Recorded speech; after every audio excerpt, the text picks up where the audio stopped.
Hello, welcome to all. आज का हमारा टॉपिक है भारत के जनसंख्या संसाधन प्रदेश। वैसे देखें तो जनसंख्या स्वयं में एक संसाधन है, लेकिन जो विभिन्न प्राकृतिक संसाधन हैं उनकी खोज, उनके विकास, उपयोग और उनके प्रबंधन में इसकी महत्वपूर्ण भूमिका होती है। और संसाधन उपयोग के स्तर से ही किसी क्षेत्र के आर्थिक विकास के स्तर का निर्धारण होता है। तो जो जनसंख्या और जो संसाधन है उन्हीं के अनुपात में हम जो विभिन्न प्रदेश हैं उनको अनुकूलतम जनसंख्या या जनाधिक्य या अल्प जनसंख्या वाले क्षेत्रों में बांट सकते हैं। इसी प्रकार का इससे कुछ भिन्न प्रयास पी सेनगुप्ता ने 1970 में जो जनसंख्या संसाधन प्रादेशिकरण उन्होंने प्रस्तुत किया उसके अंतर्गत किया। उसमें उन्होंने प्रादेशिकरण के 3 आधार माने। पहला जनांकीय संरचना, दूसरा संसाधन सामर्थ्य तथा तीसरा सामाजिक आर्थिक विकास का स्तर। जनांकीय संरचना के अंतर्गत उन्होंने जनसंख्या घनत्व तथा जनसंख्या वृद्धि दर को एक चर के रूप में अपने सिद्धांत के अंतर्गत लिया। इसके आधार पर उन्होंने भारत को 3 वृत्त श्रेणियों के अंतर्गत कुल 19 जनसंख्या संसाधन प्रदेशों में विभाजित किया। ये जो 3 वृत्त श्रेणियां थी वो थी, पहली गत्यात्मक प्रदेश या डायनामिक रीजन, उसके अंतर्गत इन्होंने 5 प्रदेशों को सम्मिलित किया। दूसरी श्रेणी थी प्रत्याशित, संभावित या भावी प्रदेश यानी प्रोस्पेक्टिव रीजन्स, जिसमें 5 प्रदेश सम्मिलित थे।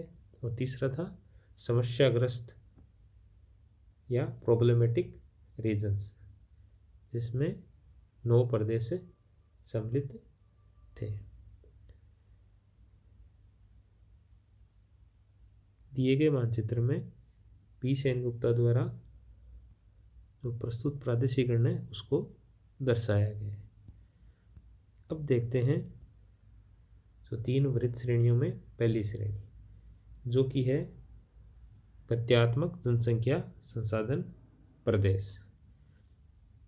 इन क्षेत्रों में जो देश के जो बड़े औद्योगिक और नगरीय समूह हैं वो स्थित हैं, और जो यहाँ के जो नगरीय औद्योगिक केंद्र हैं उनका जो विकास है या जो उच्च नगरीकरण की जो प्रवृत्ति है उसका एक प्रमुख कारण है कि ये जो औद्योगिक केंद्रों में जो वृत्त स्तर पे जो दूरवर्ती जो ग्रामीण क्षेत्रों से होने वाला ग्रामीण नगरीय प्रवास, ये जो गत्यात्मक जनसंख्या प्रदेश है इसके अंतर्गत 5 प्रदेश सम्मिलित हैं, जो कि हैं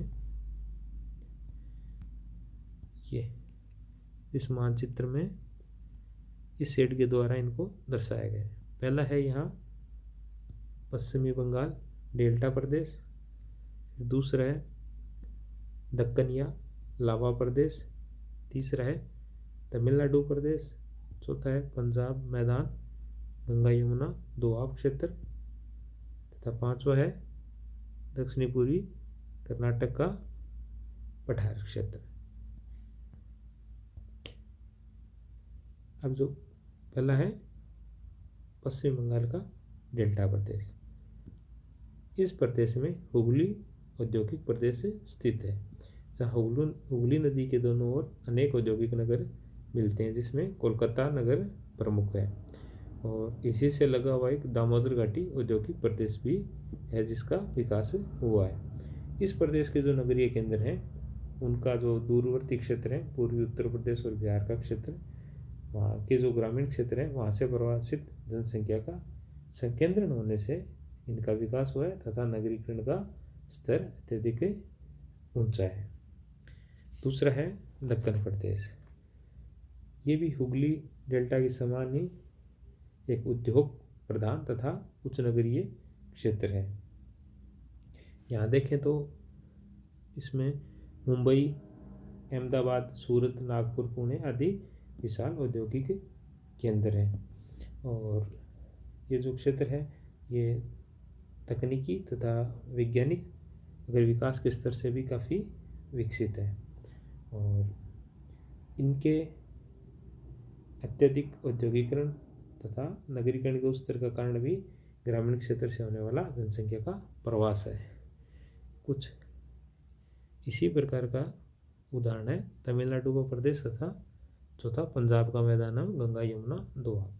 तमिलनाडु प्रदेश में औद्योगिक विकास मुख्यतः चेन्नई, मदुरई, कोयम्बटूर आदि जो औद्योगिक नगरीय केंद्रों के इर्द गिर्द हुआ है। यहाँ भी जो दक्षिणी भारत का क्षेत्र है वहाँ के जो ग्रामीण क्षेत्र से वहाँ से आने वाली जनसंख्या का अत्यधिक संकेंद्रण पाया जाता है। अगर पंजाब का मैदान तथा गंगा यमुना दोआब क्षेत्र को देखें तो यह परंपरागत रूप से कृषि प्रधान क्षेत्र है, लेकिन यहाँ अनेक प्रकार की औद्योगिक इकाइयों का विकास हुआ है और जो देश की राजधानी है दिल्ली महानगरीय क्षेत्र वो इसी प्रदेश के अंतर्गत स्थित है। स्वतंत्रता के पश्चात दिल्ली में इन माइग्रेशन जो आसपास का क्षेत्र है उत्तर प्रदेश, बिहार, इन क्षेत्रों से आप्रवास बहुत अधिक हुआ है। फिर पांचवा है अंतिम दक्षिणी पूर्वी कर्नाटक का पठार। इसके अंतर्गत बेंगलोर और मैसूर जैसे प्रमुख औद्योगिक और नगरीय केंद्र स्थित हैं। इस क्षेत्र में जनसंख्या घनत्व अधिक होने के साथ साथ यहाँ वृद्धि दर भी अधिक है और नगरीकरण और सामाजिक आर्थिक विकास का स्तर भी ऊंचा है।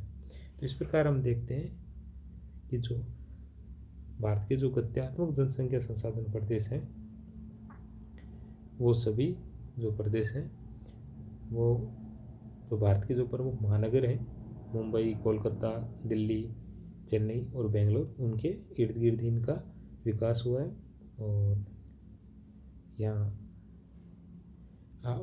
आप्रवासी इमिग्रेशन के कारण जो जनसंख्या है, जनसंख्या संसाधन और साथ ही दूसरी ओर जो इनकी अवस्थिति या फिर औद्योगिक केंद्र में विकसित होने के कारण जो अन्य संसाधन है दोनों की उपलब्धता पर्याप्त है।